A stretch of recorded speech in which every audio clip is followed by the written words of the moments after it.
is just fantastic.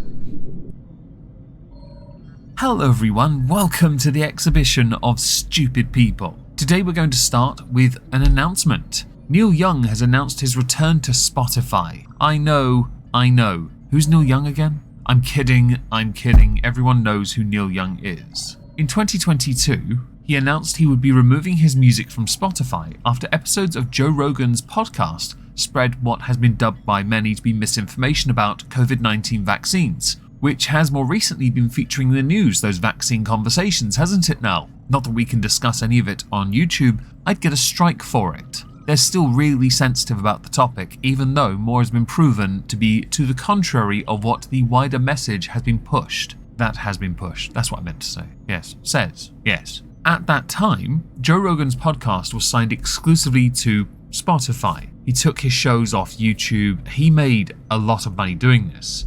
In November of 2022, Neil Young doubled down on his removing the music by saying that the streamer was putting out low-resolution versions of his music, by saying why would I keep it on there when it sounds like a pixelated movie, which comes across as running counter to what it actually was, and that was him not liking Joe Rogan having a platform. The deal of exclusivity to Spotify for the Joe Rogan experience has ended, and it has since been picked up by Apple and Amazon, which prompted Neil Young's return to Spotify. On his website, a statement was put out saying Spotify, the #1 streaming of low-res music in the world, Spotify, where you get less quality than we made, will now be home of my music again. My decision comes as music services Apple and Amazon have started serving the same disinformation podcast features I opposed at Spotify. I cannot just leave Apple and Amazon like I did with Spotify, because my music would have very little streaming outlet to music lovers at all. You see how bitchy this comes across? I could leave Spotify because of the low-res quality to it. I can't leave Apple and Amazon because their quality's superior. His message seems a little odd, doesn't it? So I've returned to Spotify in sincere hopes that Spotify's sound quality will improve, and people will be able to hear and feel all the music as we made it. Some Other Place and Tidal, where my music is presented, are all high-res as well, adding, hopefully Spotify will turn to high-res as the answer and sever all the music to everyone. Sever? Spotify, you can do it, really be #1 in all ways. You have the music and listeners, start with a limited high-res tier and build from there. Now my view on this is quite simple. He, under the guise of complaining about the quality audio-wise for the music on the platform, is using that point, which there is some merit to, the quality isn't actually that good, to instead push home a different point, more about Joe Rogan. Because he really doesn't like that podcast, and he's very, very much in the side of COVID vaccines. Not going to be drawn in on that part. I didn't want them in the first place, if that's evidence enough about what I wanted and what I did not like in the first place. The effectiveness is a different debate as well. Now, as far as I'm concerned, I found this quite funny, and I do believe that Neil Young is only doing this because he knows he needs Spotify. He needs Apple and Amazon as well, but he's unwilling to lose both of them as well because apparently his moral grandstanding will only work on Spotify because of the low-res quality of the music being listened to. But he'll happily go back when the exclusivity deal is no longer a part of their platform. But he won't turn tail because of Apple and Amazon because of the quality of their audio. Your moral grandstanding loses virtually all merit at that point and shows you to be just as weak as everyone else. Think about all those moral grandstanders protesting Palestine at the Oscars, like Mark Ruffalo. The Oscars still happened even though he said the Oscars were being shut down by the protests. He was front row, the silly little bitch. Anyway, now that we've started with that, let's move on to something quite interesting, but also quite frustrating, concerning a TikToker called Angry Reactions. Now, I've heard of Angry Reactions because they have done a number of very funny-faced videos on TikTok over the years. Sadly, there are not many videos left on their TikTok account, and there's a reason for that. A DV case was brought to light against Angry Reactions, and it did irreparable damage to his name and reputation on TikTok. Accusations made by another TikToker called Salah Brooks, and of course others, some of whom will have to pay the price for that at some point. The court of public opinion does a very much listen and believe when it comes to these accusations in the wider space. And when it comes to accusations like this in the online space, you don't get a chance to prove yourself innocent, and you don't get a second chance to rebuild your career. Any and all the fun in your career is taken from you. And it can be argued this for Angry Reactions was a career because the man was pulling in, even on TikTok where the views as big as they aren't really worth much, he was still making decent money from it. He was making this as a job, and he was doing well from it. All from one meme that blew up and gave him a platform, a chance to be creative, and he was being creative. He was one of maybe a dozen creators I actually bothered to watch. Angry Reactions recently, or Onea Johnson, was arrested on February the 12th on charges of DV. He had over 27 million followers on TikTok at that point. On March the 5th, the case had been dismissed, and he had been declared not guilty. On his YouTube channel, he put out a 17-minute video revealing that because of what has happened, he will be leaving TikTok and that Angry Reactions was to be no more. Quote, "I was getting crucified on the internet. People were willing to believe the charges against me before a verdict in a court had been made. That believe all women shit is so dumb. I'm not going to believe anybody just off what they say, especially if I don't know them or I don't know the situation. I do not like this mentality. It has been coming to light again more recently concerning the Minecraft community yet again getting flayed, where many are pushing a listen and believe as judgment before everything comes to light. I firmly believe in innocence until proven guilty. I will presume innocence until proven guilty. I will not simply listen to what someone says and take it as gospel,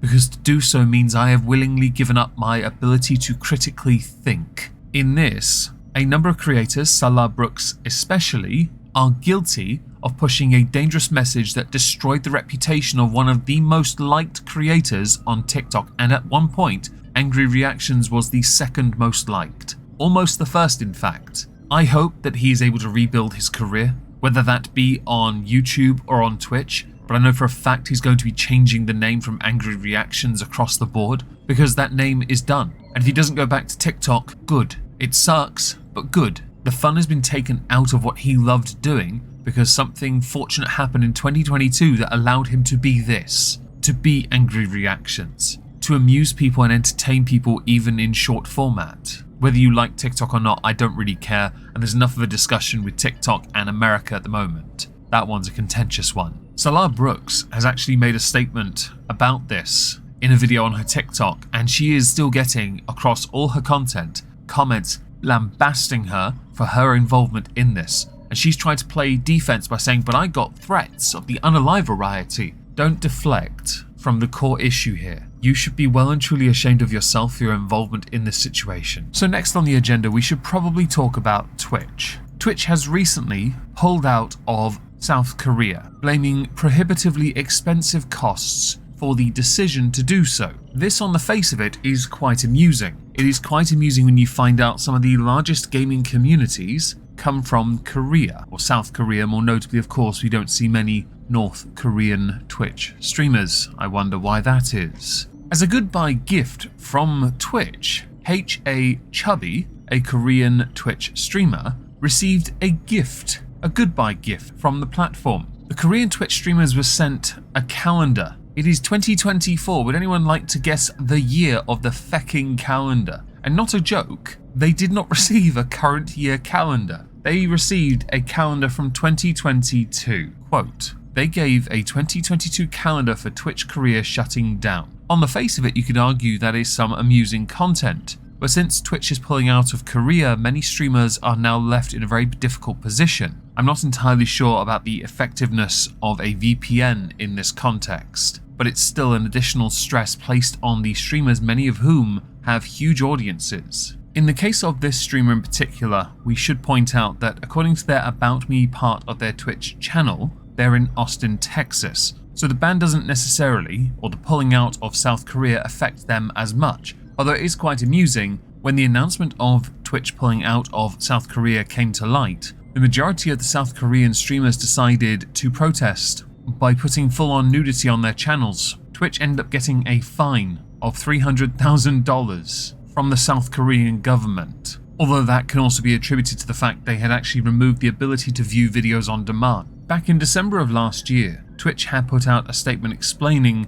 why they were shutting down the business. They claim it is prohibitively expensive, and they've spent significant effort working to reduce the costs. Now, many of you might know about these efforts to reduce the costs as an increase in subscription fees, something which I do not endorse in the slightest. On YouTube, I can set a limit for membership fees, so I have them as low as I can possibly go to keep them in line with my Patreon tiers. Twitch, I have no control over it. and I find it quite frustrating. I would rather people donate bits at that point than be a subscriber, because at least then I know you're getting your money's worth and Twitch aren't taking a phenomenal cut of it while claiming to improve services with the additional funds that they will get, because the creators don't benefit from this. Subscriptions will go down as a consequence. Pulling out of Korea, one of the biggest markets in the gaming industry, baffles me. Baffles me to no end, because you will cite cost, but owing to the level of popularity and the audiences these creators generate, I cannot believe for a second that that is the case.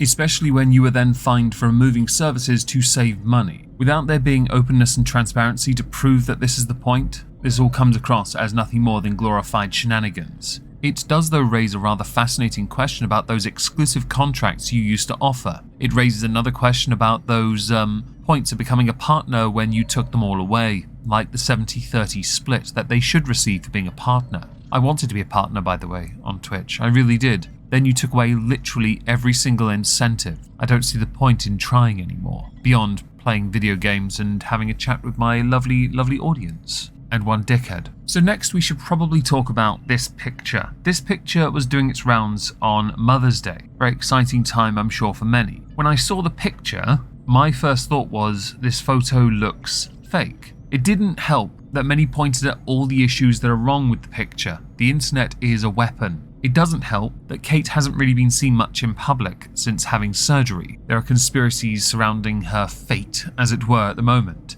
This picture has 16 markers that make the image look sus, enough that I believed it was 3 separate images put together. The first, Charlotte's hand, empty, has empty space where her sleeve should be, the left that is. Kate's zip, the top is further left than it should be. Charlotte's hair ends abruptly on her right shoulder. The hair is photoshooped. Charlotte's skirt corners appear unusually straight because the image has been warped. Charlotte's knee appears washed out on the edge because somebody's gone into paint.net and used an eraser. Louis, the guy on the left, a kid, his jumper patterns are disrupted on the right arm. His hand is blurred against the trousers. If you notice the right hand, his right, our left. The ledge is wonky at the top and the bottom. The step is also wonky. Louis' left hand, his fingers end a little prematurely. George's right arm looks artificial. Kate's right hand is blurred, but the jumper is not. Her hair is blurred on the right, but the jumper itself again is not blurred. Charlotte's hair